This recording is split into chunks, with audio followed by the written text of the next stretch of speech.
Alpine Liquid Fertilizers is your full-season crop fertility specialist from start to finish. Visit alpinepfl.com for more.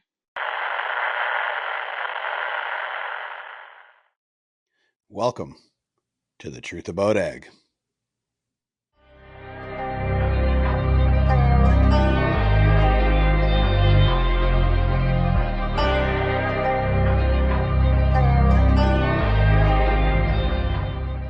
Welcome to the Truth About Ag podcast, distributed under the Real Ag Media Network and powered by the Hebert Group of Companies. Remember to like, share, comment, and subscribe wherever you listen to your podcasts. And remember that Truth About Ag is also brought to you by Farmer Coach, the only entrepreneurial producer coaching program in Canada that offers leadership, finance, and operational training, and Maverick Ag, providing financial and operational confidence to producers across North America. So we got a special guest today, and this one's south of the border, and I had to hit Wikipedia for this one, Kip, so I apologize, but I literally nailed every top one here. So I sent it to Kristjan, and he literally knew where I'd been looking. So I'm gonna give a little intro, and then I'm gonna let you give the real story, okay? Okay. So Kip Tom grew up in Indiana on a homestead that started in 1837. Tom farms crops around 16,000 in Indiana and another 4,000 in Argentina. Past chair of both the Texas Executive Agriculture Producers Association and APEX, Association of Global Farm Executives. Winner of the Ernst & Young Entrepreneur of the Year Award, as well as Top Producer of the Year. Sounds somewhat common, Kristjan. Associate's degree from Texas A&M in Ag Economics and an Executive MBA from Harvard. And then lastly, sat as the United States Ambassador to the United Nations Agency for Food and Agriculture. Did I hit all the talking points, Kim, or is there more to you? Well, there's some things I should probably straighten out in there, but okay. The Texas A&M, that was I don't think it was an associate degree, but it's obviously a degree handed on by Texas A&M Extension Service, a program led by Danny Kleinfelder. And then as far as anything at Harvard, that was executive courses that I attended there over the years is what I've done there. But hey, you know what? People write this stuff and put it in Wikipedia. You don't always get a chance to review it yourself. So, but appreciate the introduction. It's great to be with you. It seems like it's just been yesterday that I met Kristjan for the first time at Texas A&M or at our Apex meetings. And then later there was a producers meeting up in Saskatoon, maybe. I'm not sure where it was at. I know it was up close to Nutrien's office at the time. And I remember talking to Kristjan. I knew then that this guy was going to make things happen. He was talking about some self-funded crop insurance, something we don't even think about here in the United States. We always have the government subsidized products here. But Kristjan was always willing to think outside to try to find those solutions and didn't rely on government, didn't rely on others to come up with what he needed to do to grow his farm. And we know today he's got a much larger operation in Canada than he had back in 2008. And our numbers are a little bit different than what you shared earlier too. So, but anyway, we're a farming operation based in Indiana. Family actually came to the country in the U.S. Back in the late 1600s from Switzerland, both sides. And finally found our way towards Indiana. I still say they hit a rock or something with the wheel of the wagon with 9 kids on it and a dairy cow in tow. And that's where my ancestors called it home. And this plow is the first plow that broke ground on that farm back in the day. So a lot of history right here in Indiana. Good. We always say, Kip, that none of us chose the dirt we farm on. It's where the donkey ran out of water. Understood. So I've had, you look back over the years, I got out of high school, started farming right away, started a family right away, started farming right away. And I think it was about 1985 then, I got to the point of saying, we've got to run this more of a business. My parents were really good at that already, but we needed to take it to the next level. And that's when we got involved in doing a lot of different specialty contracts, seed corn, and we got into a lot of vegetable crops as well. But then we really amplified our commercial crop segment as well, and trying to create that coordinated supply chain. But so we've grown significantly from those early days when I graduated from high school with 500 acres to where we are today, near that 20,000 mark. But, and we got our own grain elevator operations, we took this view of running it as a business, believing the numbers, making sure we're capturing all the numbers. And today, the tools we have available to us, the digitization of U.S. agriculture and Canadian agriculture, I think it really gives us the ability to really understand what's going on our farms to make good executable choices to make sure we remain in business, but we thrive as I I noticed on the website the term you used for your first job at Tom's Farms was production technician. Is it, you're gonna have to explain that one to me. Yeah, that's a good way of saying farmhand, but I'm proud of that. I think it's, it doesn't matter what business you start in. I think it's good to start down on the ground level, where things are made at. When we first started, it was just Dad and I, and Mom kept the records and everything, and of course kept all of us fed, and took care of the records and the transactions and the business side of it.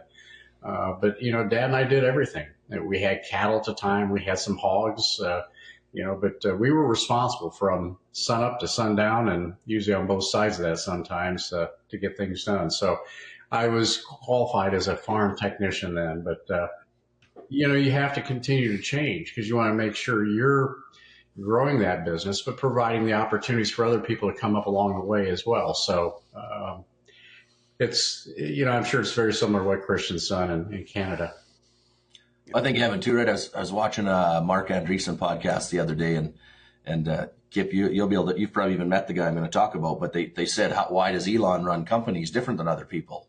And they said two things. One, he just is insanely curious to understand absolutely everything about the business. Well, the one joy of a family business is you do actually understand everything because you've probably done everything at least once, right? Our parents forced us to.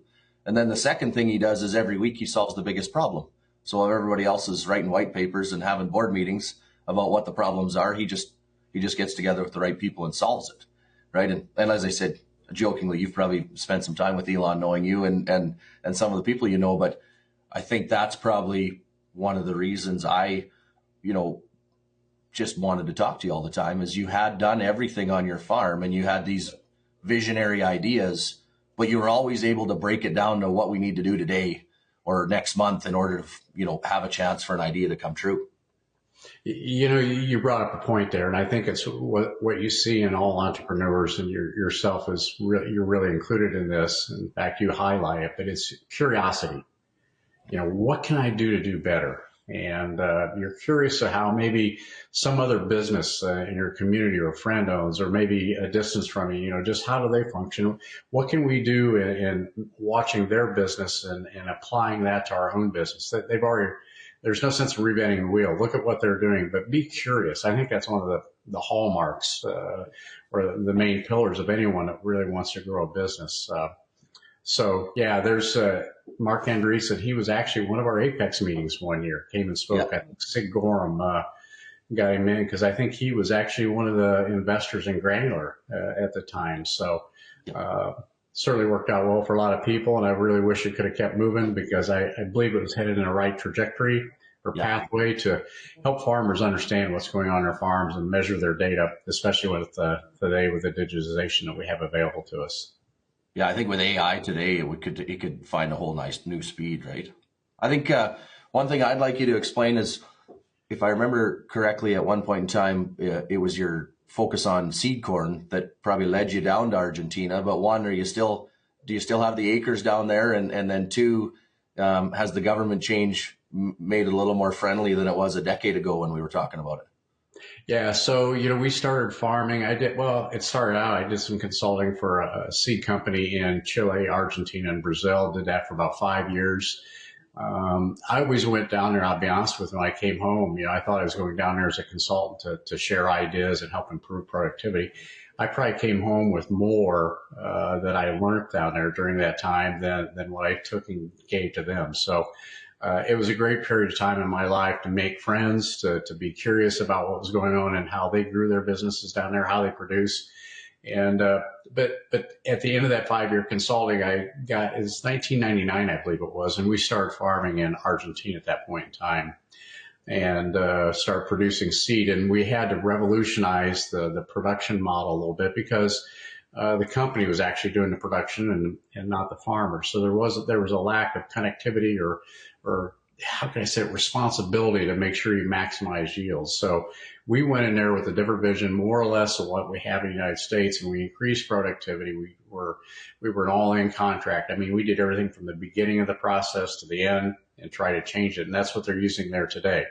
We pulled out about 18, 20 years later, got out of Argentina, but we went through the movement away from the dollar as their anchor currency, went back to the Argentine peso, which that hurt. If we'd had debt there, it'd been one thing, but we didn't have any debt there. It was all cash business for us, investing there.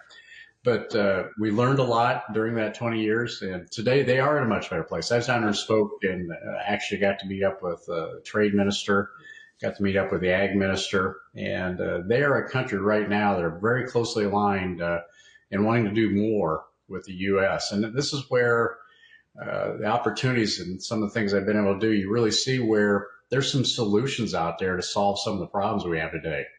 And I know we're kind of weaving around here on this a little bit, but when I look at Canada, I look at the United States, I look at Argentina, there's a powerhouse. And we're not a part of the BRICS. BRICS are probably our largest competition going forward into the future here. And I think this is time for the United States, Canada, and countries like Argentina, especially under Milei's leadership. I think we need to craft some trade deals to work together. So long answer to a short question, but hopefully I took care of it for you. So he took it. He already made the shift. So we went political already. So now I gotta ask my first question on that side of it. So when you shift from production to agriculture, and I'm not saying you've left it, but you've shifted more into kind of sitting on a whole bunch of boards, and I'd list them out, but honestly, on the bio I read there was many, and then the councils and the political realm. Why the shift? I guess for starters, and have you enjoyed the process along the way? I guess would be my questions. First of all, I will always be classified as a farmer. I've done that for 50 years. That's number one. Okay. Yeah. I may have been an ambassador for a couple of years from 2019 to 21, but I still consider myself a farmer. That was just a change in my pathway and the opportunities I got to see some things around the world. But when I look at some of the councils and boards and things I serve on, a lot of them are philanthropic, to be honest with you. A lot of them are involved in advancing agriculture, making sure that we have a voice at the table, whether it's in Washington, D.C. or Brussels, Belgium, or Rome, Italy. There's lots of places we need to have our voice. And I'll be honest with you, we haven't had a strong voice in a lot of those places for a long time. And I think it comes down to the individuals, each one of us taking the time to pick up the phone and talk to that member of parliament or that member of the Senate or the House and reach out and have that connectivity. That's who they want to talk to. And until we start doing that, we're probably not going to have a strong voice.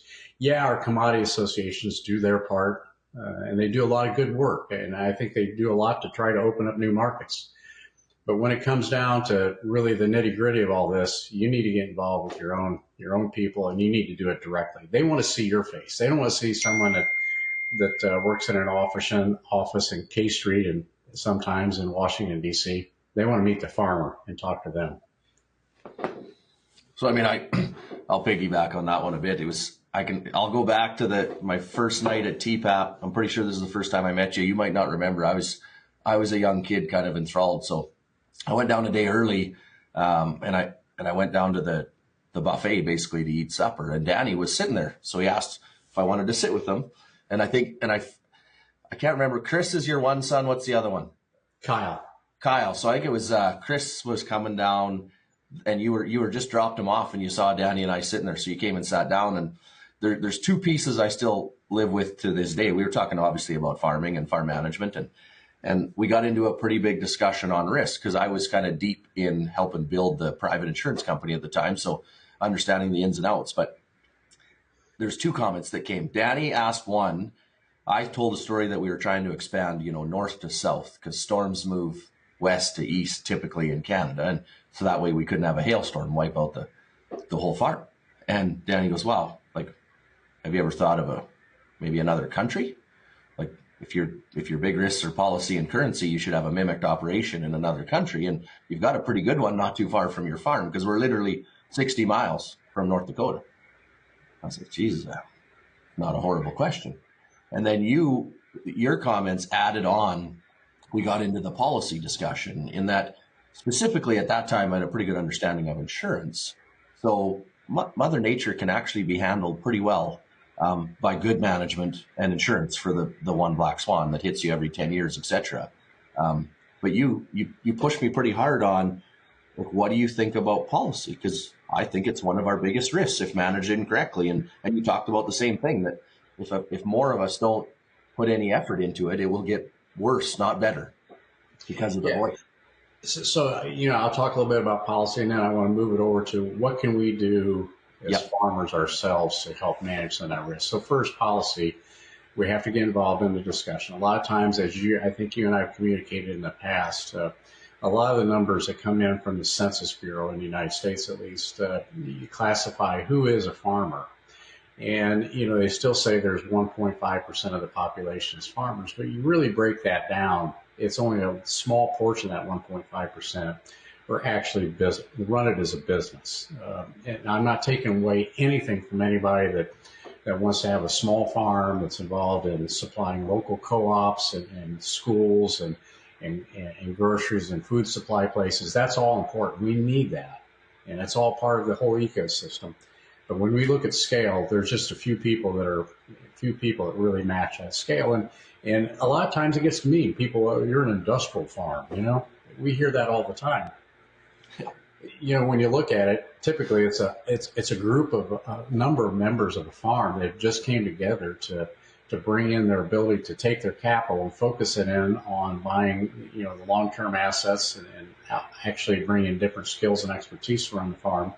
So there's lots of reasons we have that farm structure, but when you get to Washington, D.C., a lot of times they'll look at you and they'll say, well, you're a big farm. You've got size and scale that, others can't compete with. Well, we're actually subject to a lot greater scrutiny by a lot of different people because of the size and scale we are. That goes all across. I don't care if you're a poultry producer, you're a corn producer, cranberries, or whatever it may be. That's just the way it works in the United States. Now, so we have to be involved in those discussions so those policymakers understand things. The next thing I want to go to is how we manage some risk. And, I just came back from, if you've never been able to attend one of them, I would highly suggest attending an Aim Point war game. It's an organization that's based out of Columbus, Ohio. It's a number of individuals that graduated from West Point in New York. They've all been in the Army, obviously. All have served our nation. But they're all Aggies as well. So they take that wargaming approach and look at agriculture and say, how can we look at the system that we have in play today, the global geopolitical risk, the internal economic challenges we have in the United States or globally, and how do we make sure we survive? And I just came back from one a few weeks ago. And one of the things I got from that is manage that risk. As you said, go across the border into North Dakota, so you're kind of working on some U.S. policy and some Canadian policy, and hopefully, if you got a downturn in one, the other one will be up. What we really came down to is the BRIC nations are getting so strong in commodity production. They haven't done a lot of value add. We know that the demand for protein is going to continue to increase. And one thing that we got from this was we probably need to take our farm operations and say, maybe we need to merge, or we need to invest, or we need to buy and get our way into protein production.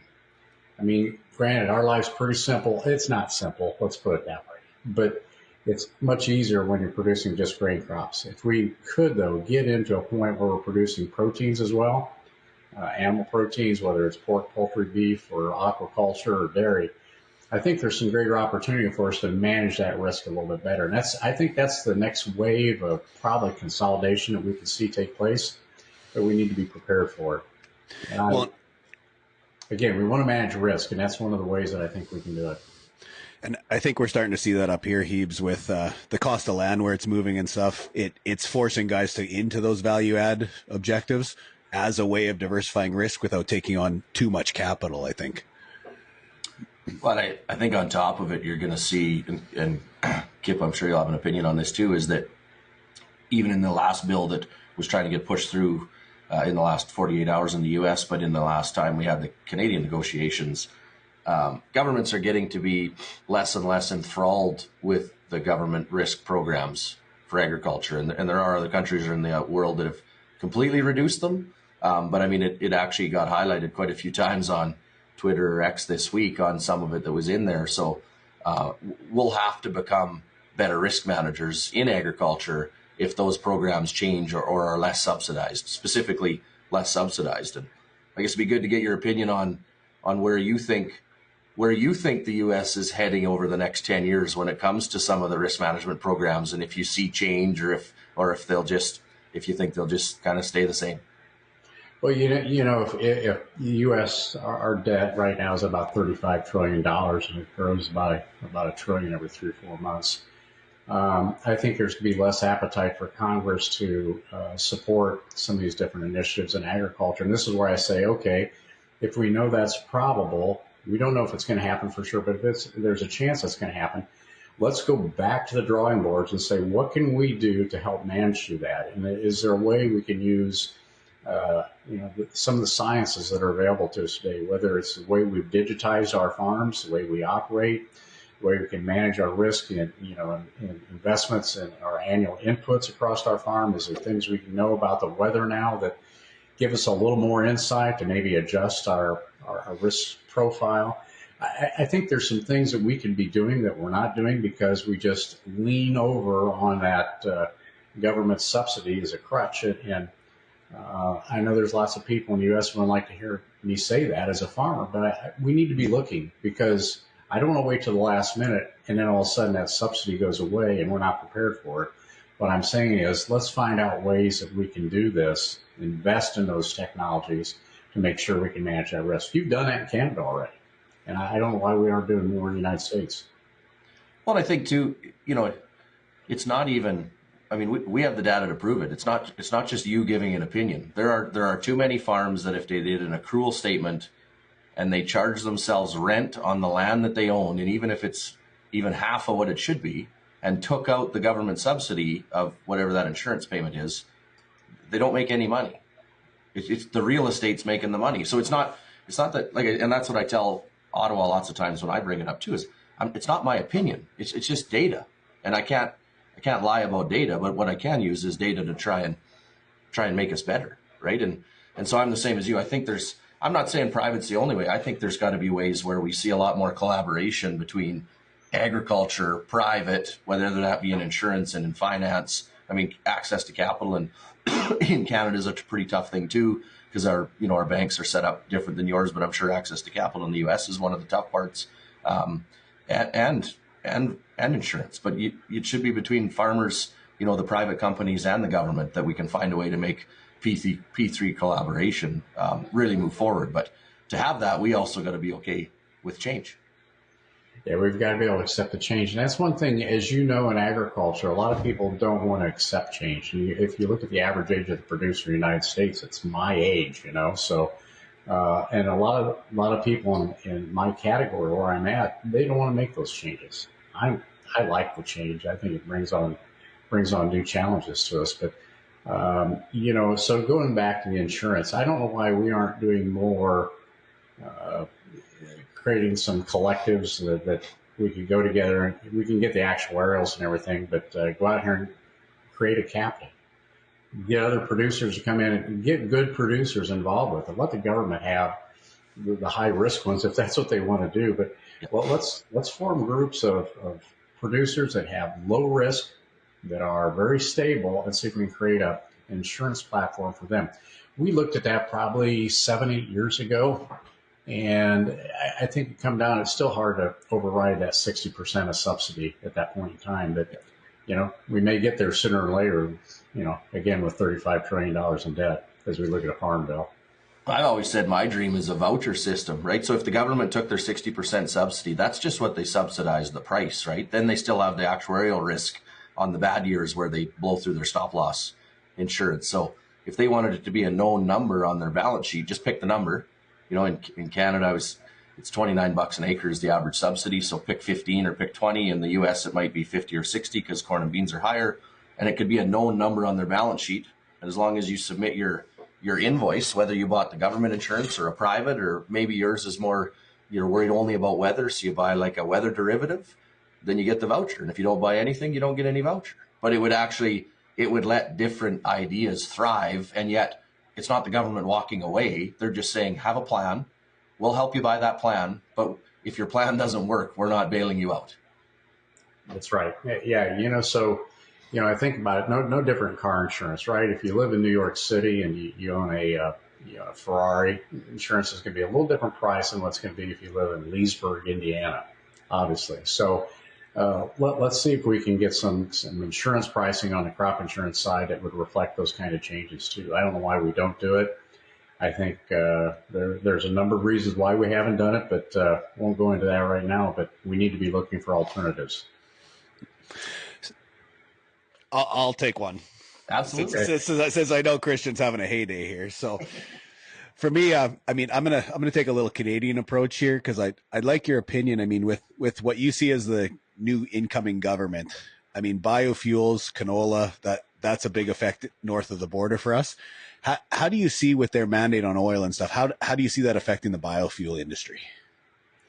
Yeah. So the oil industry is a very effective lobby in Washington, D.C. and across our state houses in the country. We need oil. There's no question about it. I mean, anyone that thinks we can get away without it, we need to move to all electric or whatever kind of beliefs they have. I think we need to get back to drilling. I know to benefit the Canadian economy. I look at the provinces where you're at, and I come down into the States, into North Dakota, and I look at all the way to Texas and across the United States. We're an oil-rich nations, and we need to be using that to our benefit.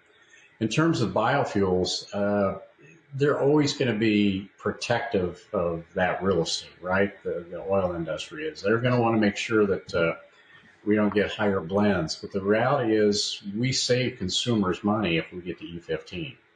It was a part of this CR that's been discussed over the past 3 days here. It's something that wouldn't cost taxpayers anything in terms of actual outlay of money. It was just to get to E15.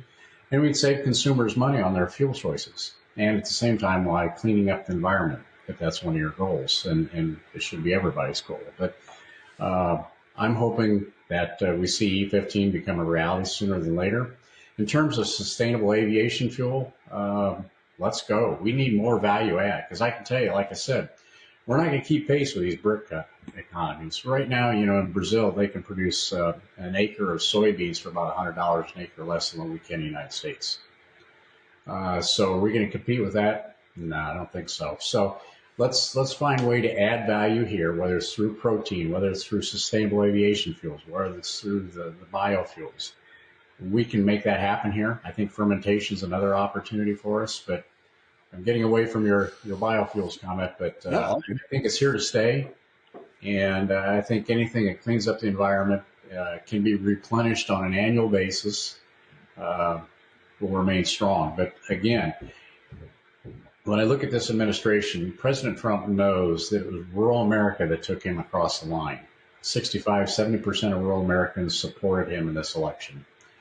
One of the biggest components that has changed agriculture, increased productivity, increased farm incomes has been biofuels. So we can't be walking away from it anytime soon. We need to stay with it. We need to strengthen it. Perfect. So I think obviously we could go straight right to Mr. Trump's comments that he should just tariff Canada and Mexico, but I have my own opinions on that. So I'll lead it as a little nicer question to you. I really like your theory of the non-BRIC countries that are commodity rich, finding a way to have super strong coalitions and trade agreements in order to, compete against the growing, BRIC nations. So if you got to be lead negotiator for a day and could solve all world problems, what would be your suggestion to Canada, U.S., Argentina, that group of countries to be where we need to be in a decade to compete with the BRIC? I think we need to start those discussions and finding out where we have common ground, where we can counter a lot of these other maligned actors around the world, whether it's Russia, China. China is 70% of the BRICS. So let's just face it. This is a discussion about China. Yep. We really need to focus in terms of Trump and tariffs. Listen, I believe that it's the means to the end by him talking about tariffs. He loves no more than to create a deal. He'll throw out the word tariffs, and it's a real viable threat. Especially when I looked at Mexico, if you got a Chinese manufacturer wanting to come in and build Chinese cars and ship them to the United States, will be nothing more than a data collection device for the Chinese Communist Party.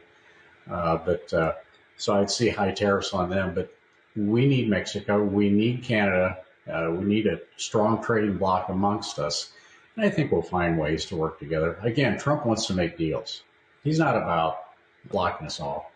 We need to also figure out this. And when I think about trade, I look at the fertilizer industry, I look at the chemical industry, or the companies that produce the products that control our weeds, insects, and diseases. And, nearly 70% of the U.S. products are produced offshore.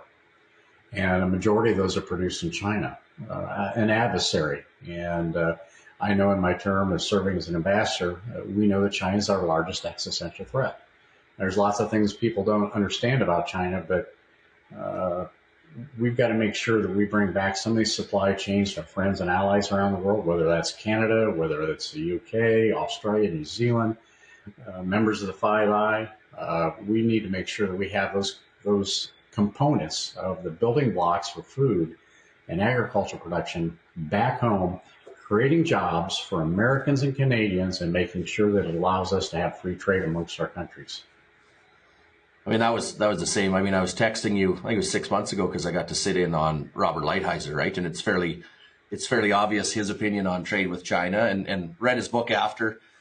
And like I said to Evan, I mean, the neat part is that the majority of Canada's trade to the U.S. is we send you guys a whole bunch of raw commodities of which you value add and make way more money on than us. So it would be a backwards idea to not do the trade. And at the same time, when you talk about getting, those supply chains back, I think both Canada and the U.S.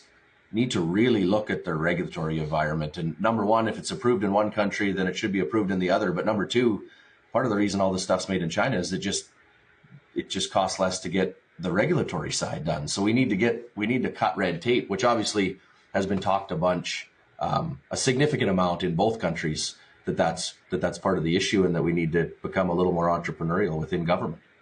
Yeah, I mean, it is about the regulatory environment. And the cost structure. Whether you're any one of the major manufacturers of crop care products, there's only a few places in the world you can get some of these, and one of them's China.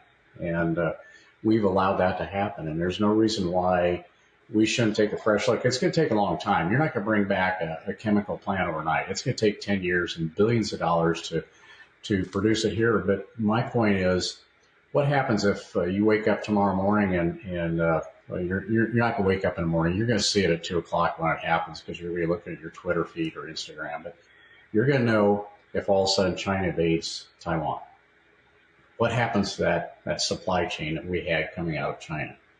Yeah. Those are the fears that I have. It may get fixed in a period of time, and we may get flowing again, just like Russian fertilizer right now coming to the U.S. and Canada. It continues on. But again, why? Why are we subsidizing someone that's our adversary?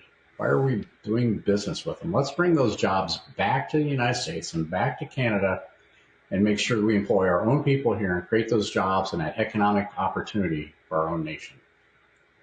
I mean, COVID, there's a whole bunch of negative things I can say about COVID, but the one thing it taught us is the precariousness of the supply chain, right? I mean, there was actual chemicals that could not get here on time. And it was because actually one of them is manufactured right in Saskatchewan, but they couldn't get the mineral, right? The byproduct that they needed to manufacture it. And it was coming from China.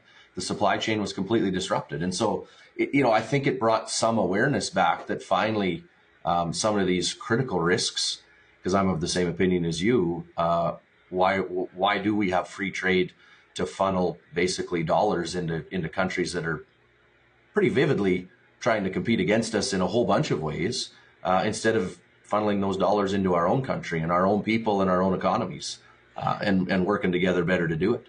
I get a lot of heat from people saying, well, stop saying what you're saying about the Chinese all the time. They're a major trading partner for us for corn and soybeans. And hey, I get that discussion. and no reason to not be concerned about it. But when you look at their acceptance of biotech over the last 2-3 years, and then how it's spreading out across more acres, within 5 years, they'll be self-sufficient on corn production. 5 years. They don't need Brazil. They don't need U.S. anymore. In 7 or 8 years, they have soybean production to the point where they need to have it. So if that's the case, then they can feed their own protein production or their own pork production that are 10 times the size of the United States.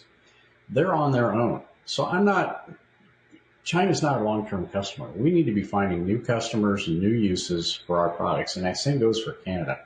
We can't think that China's going to be here forever for us. They want to be self-sufficient on food. And whether it's produced in in China or in Africa, they're going to own it.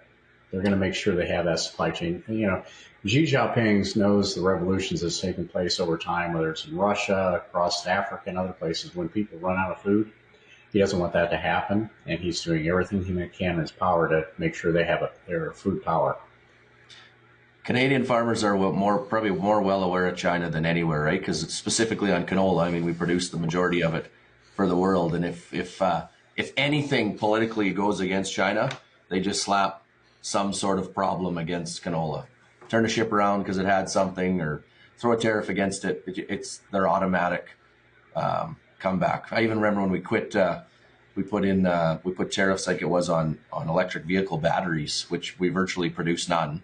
Really, we just kind of followed what the U.S. was doing, and it affected canola trade, right? So food is just the place that countries go to right away to try to inflict pain back, because food is something that everybody needs. And yeah, so I'm on the same page as you. Is what is the next China, India, and make sure that North America becomes the place that can feed all those areas with our commodities and can value add and send finished products and raw products, whatever each country needs. Well, part of the training as an ambassador before I went to mission is we understood what was the 4 pillars that a nation stood on to have national power. And the first was diplomatic abilities, their ability to avert or take opportunities of different issues that may be taking place around the world. Number 2 was informational technologies, having the ability to access information about any place around the world to understand your geopolitical risk or economic opportunities. Number 3 was to have a strong economy, and that doesn't happen unless you have 1 and 2 there. So you got to have a strong economy, making sure you're exporting your excess. That provides for higher wages and continued growth in your economy. And number 4 is military. Well, I always contend there's 2 others, and one is food, and one is energy. The other one is energy. So if a nation is not food secure, they're insecure. So same with energy. If you don't have the energy to heat your households, to run your trucks, your cars, whatever it is in your economy that survives on energy, you're in trouble. So there's actually 6 components of national power, and you need to make sure you maintain those. If you don't, you're subject to the existential threat of countries like China. Kristjan, you got your policy trade done? Oh, never ends. Never ends. So I want to pull them back, because we do consider ourselves a bit of a management podcast, not just an agriculture podcast. So I want to get you from a management and business standpoint. If we look back over the years of success you've had, I want to know some of the mistakes or some of the lessons you've learned that could take some of our listeners and avoid those same mistakes. Because, I mean, you've obviously done a lot in the agriculture industry. I'd like to know some of the lessons that you could instill us with. Oh, boy. We don't have enough time to talk about all the mistakes I've made. I think one thing is certain. If you're not making mistakes, you're not taking enough risk. And I've always been one of not wanting to do what everybody else is doing all the time. Do things a little bit differently, or do things radically different at times. Maybe I didn't take enough. I look back and we took risk, and more than most, but I think we could have taken more risk in that. But, one of the biggest things as I look back over my lifetime is I really want to focus now, and I'm not old by any means. I consider myself young yet, and I think numbers mean nothing. But it's making sure you have an operation that can span generations after you're gone. There was a family I met in Italy, the Antinori family. They're probably one of the largest wine estates globally.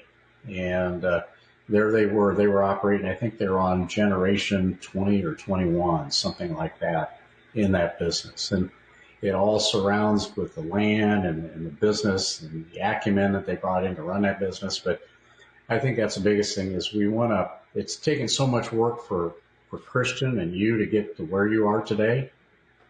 And you don't want to see it go away in one generation. So I think it's to instill plans, instill the ability of the people in the management of that business to make sure it goes on into future generations. If that's what you're wanting to do, if you're wanting to create that legacy. Because it takes a lot of work to get it to where you're at today. You took a lot of risk. You had your sleeves rolled up. You spent a lot of 24-hour days out there. I know how you guys operate in Canada. Seeing that canola crop. Why give it up in one generation? I think there's so much energy, kinetic energy moving forward, getting this done that we need to make sure that we see it going into the future. That's something I wish I would, I'm doing okay with that, but I want to do more on it. I focus quite a bit of my time on it right now, making sure it does just that. Well, and I noticed when you said the word curious, because it always takes me back to the Whitman quote of be curious, not judgmental. And I think in agriculture especially, we could probably put that to use a little more. Absolutely. It's there's plenty of opportunities out there. I think so oftentimes, farmers, we get wrapped up in our own local communities because that's where our business is, right? I mean, some work in the sections that they're at, some in their townships, their counties, their state. Maybe they get across the country and have operations in different places around the United States or around Canada. But I think, we need to be very open to looking at opportunities far beyond the borders that we typically restrict ourselves to in our own mind oftentimes. Then I got one last. So he usually asks this question to every guest, so I'm going to throw it by you. And we call it kind of, what I call it, a segment or what, but it's called Back to the Future. And what I want to know is I got 3 questions for you. Where do you see the industry today in 5 years? What are you doing right now to get there? And then what are you not going to change to get there? I think number one, where do I see the industry today? I see an industry today that's very built upon systems of the past. We've changed very little. We're still thinking that we can be competitive in a global landscape by just producing commodities. And that if we aren't financially successful in doing so, that the government needs to come in and support us along the way. 5 years from now, where I'd like to see us at, I'd like to see us discovering more value-add opportunities, opening up new markets around the world, creating new trade alliances with other partners, making sure that we are strong, because this BRIC challenge isn't going away. It's here to stay. And, so I think in 5 years, that's where we need to be. We need to have more trading partners with the United States, just like we have OPEC. Why don't we have something for food exporting countries? I brought that up a number of times. I'm not saying we want to fix prices of food, but make sure that we have some strength in our ability to negotiate around the world. So 1 year, 5 year, and what was that third question? What are you doing right now to get there? So now you told us what 5 years looks like. What are you doing right now? Yeah, so looking for ways to manage that risk through diversifying the industry, our business a little bit more. And it could be just geographical diversity with the crops we're growing, or it could be diversity in the products we produce. Whether it's protein plus the grain business and seed business. So we have to take a hard look at that now, because that doesn't happen overnight. We know that. You gotta get your arms around the capital. You gotta make sure you got the right people in place. That's the biggest thing in this industry. It's people. It's not capital. We can access capital most oftentimes, find somebody to work with you on it, but it's people. It's getting the right people in the right places to get where you need to be, and make sure they all have that curious mind. Every one of them's got to have that curious mind. Okay. Kristjan, I'll give you one more, and then I got a last question. So, yeah. So what am I going to say? You want to know what I'm going to throw a softball, Kip? So we're both good friends, and probably call Danny a mentor. So we're working on, a few of us are working on different projects to make sure that legacy stays on forever. But give me your top two pieces of advice, or Danny would prefer it not to call advice. Let's call it wisdom that he left you with over the years. Yeah. I met Danny in 95, I think, for the first time, TPAP 1. And that was like the second year of it. And then I went to TPAP 2, and then we started Apex. And then he served on our board of directors at the farm, and I served on an advisory board with him at Granular. So I had a lot of exposure to Danny over time, and was always had a lot of very candid discussions with him. And what I always liked is, he had the mindset of, like I do now, is watch other businesses. Don't think you need to reinvent everything all the time. Think about how other businesses succeed and where they find success, and how once they find that success, they put all their capital and their human talent behind it to make it grow, and then they look for the next one to chase down.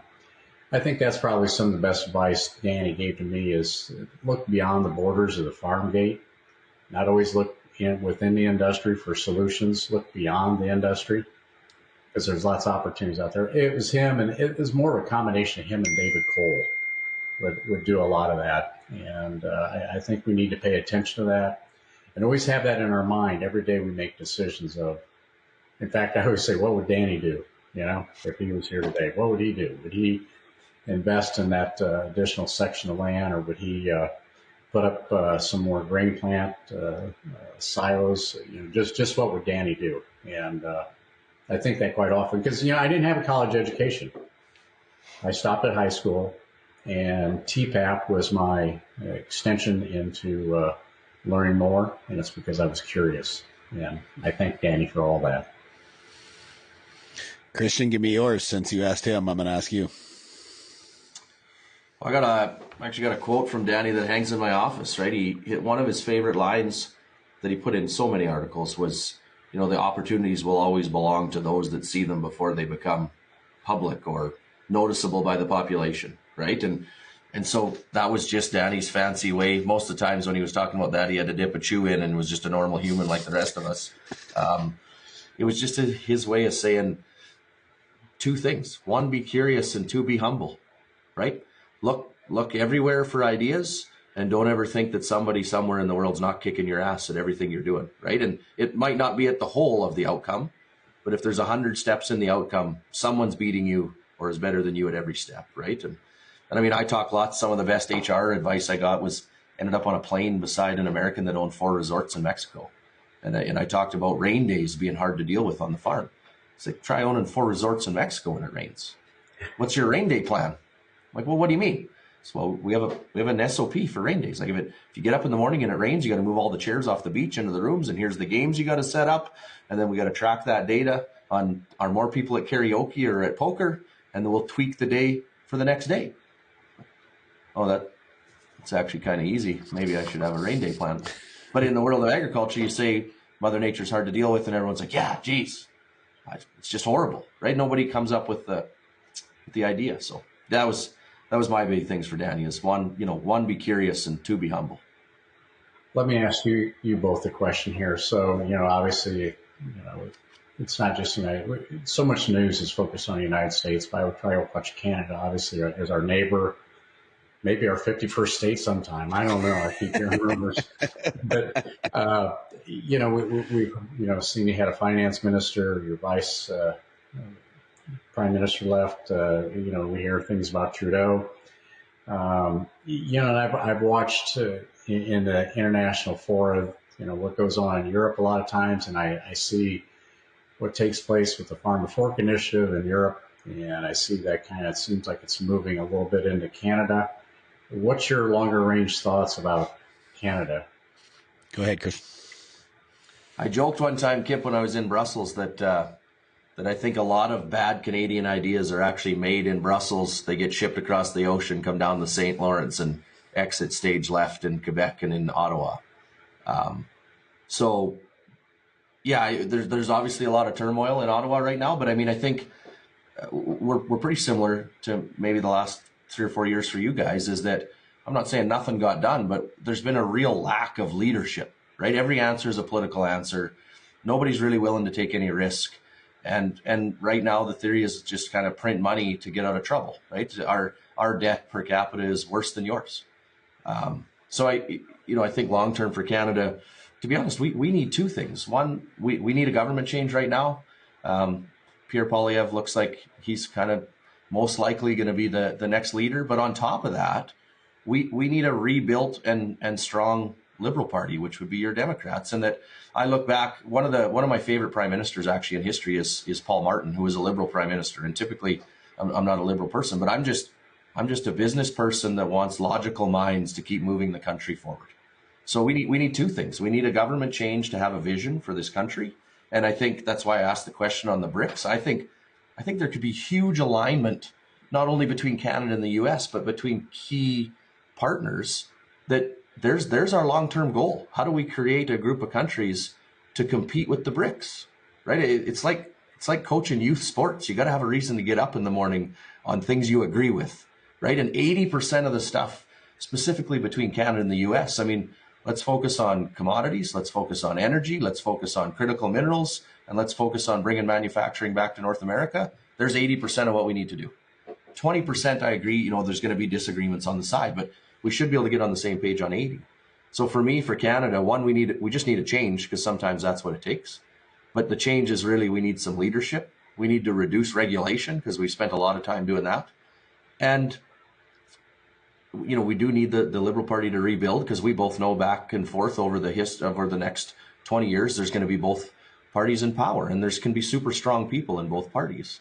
And then my last point, and I struggle with this a lot, is that as a world, and specifically North America, I just think we need a little bit, a dose of logic and awareness. Like you look at the amount of money in our federal budget that's handed out around the world with the amount of issues we have internally, right? Or ROK. I mean, I want to be a good person too, but the amount of refugees we've taken in, and then we provide housing and welfare for them for, months on end. There's no limited term, which then forces you to go do something and become a part of the Canadian economy. Like I said, I just needs awareness and logic. And so I think what takes that is that increase in jobs needs to be not an increase in government jobs. It needs to be an increase in private jobs, and slowly awareness and logic actually comes back into the culture. And since you took most of my answers, but the big one for me, I think, the common sense standpoint, whether it's awareness or common sense, we just need a little bit more of that in Ottawa. And I mean, on the other side, do I think that the change in government's going to do a drastic change? I don't see a drastic change. And part of it is, you guys brought someone in that literally has an outline of, we're going to do this, this, and this to make the change. We haven't heard that yet. So until I hear that coming out of the party that is going into power, it's really hard to say that we're going to have huge changes across the country. And then the last one is natural resources. I mean, we have a country that's rich, whether it's agriculture, gas, oil, and right now there's pretty much a war on it. I mean, the eastern part of our country is literally shutting down production of what could be some of our most wealth across the entire country, and instead we're going into trillions and trillions of debt. That to me is the big change that has to happen, is we need to actually, whether it's drill baby drill or whatever you want to use the phrase, we need to start getting our natural resource sector back to being a powerhouse. And that's where I see it. Yeah, they always say, true wealth only comes from one place, and that's from the earth. And I look at what you have in Canada and the center part. The guys on the fringe seem to spend all the money, right, and create all the rules. But you guys are producing the crops. You're producing the oil, and you produce the critical components in terms of fertilizer to grow crops.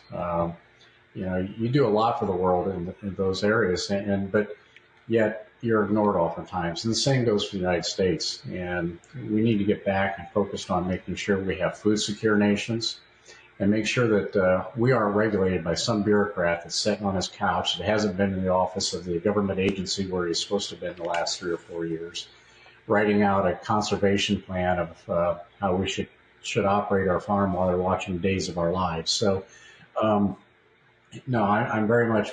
Let's get back to what the utility of government is supposed to be. Get them out of some places where they have their nose inside our tent right now, and let us get back to work and let us do what we do best, and that's feed, fuel, and clothe a growing world. Well, I think, Ev, I'll make one point on the farm to fork, right? Is that because obviously our operation's quite involved in a couple of key projects in Canada on sustainability. But really we got involved for one reason. Our definition of sustainability is leave the land, the financial statements, the community, and our industry in a better state. And really we got involved to tell the government that, because their idea of sustainability in a lot of cases is financially non-viable. And then secondly, I don't know how many CEOs and government officials I've told, like, we're in a pretty good spot in Western Canada specifically. Like, I'll believe in sustainability when you're ready to write me a check, because one of the big things on regenerative is zero till. And I don't even remember not zero till farming, right? Our land isn't the best, but the crops we grow, we don't have to till. So we've been doing a lot of the practices that they want. And it's like, so around the world, you're preaching that this is one of the number one practices, and yet you're not willing to write me a check for doing it for 30 years. Do you actually care, or do you just want to talk? And so that's like, I believe that farmers overall, can we always be better? Absolutely.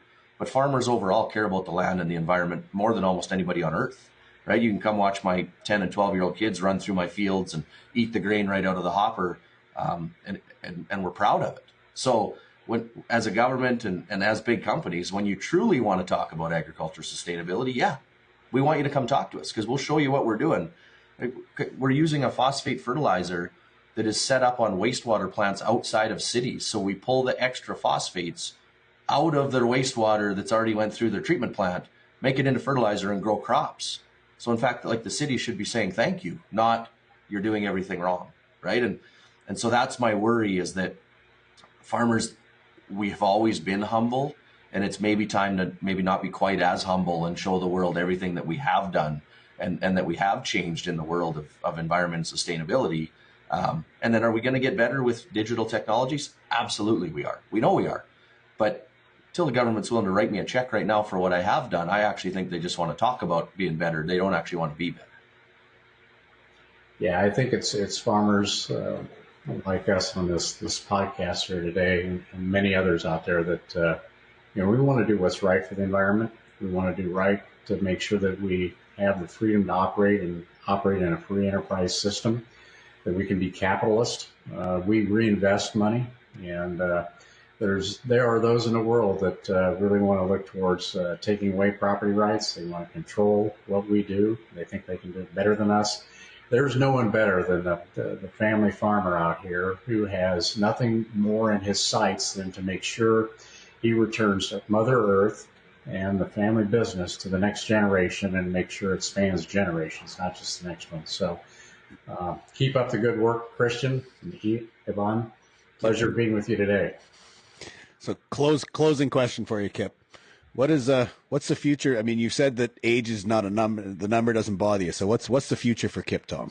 I don't know right now. I'm interviewed for a number of different roles within our government. We'll see what President Trump and his leadership team, transition team, decide. Hopefully hear some things here very soon. Just want to make a difference and make sure there's a farmer's voice out there. Yeah, I know, coming from us. I mean, Kip, I follow you pretty closely and look up to everything you do. So I hope you get a role. And I would say, I know you good enough to say that your number one job's farming. And really, I would assume a lot of the times the reason you're even looking at those roles is to ensure that your farm can operate, by making its own decisions for years and generations to come. And so can other farms. So hats off to you for doing that work. And yeah, good luck. It'd be a lot easier to stay right home on the farm and do what I've done for 50 years. But I believe it's time you take the learnings you've had over those 50 years and apply them and help these policymakers make sure they're making the right decisions. And that's what I want to do. Perfect. Thank you very much, Kip, for joining us. Thank you, guys. Remember to like, share, comment, and subscribe. And that's The Truth About Ag. Thanks for joining us. The Truth About Ag podcast is a proud member of the Hebert Group, which includes Hebert Grain Ventures, Maverick Ag, and Farmer Coach. We appreciate the support. Lastly, please like, comment, share, subscribe, and ring the bell. And if you have questions for a future podcast, please leave in the comments below. Thanks for listening.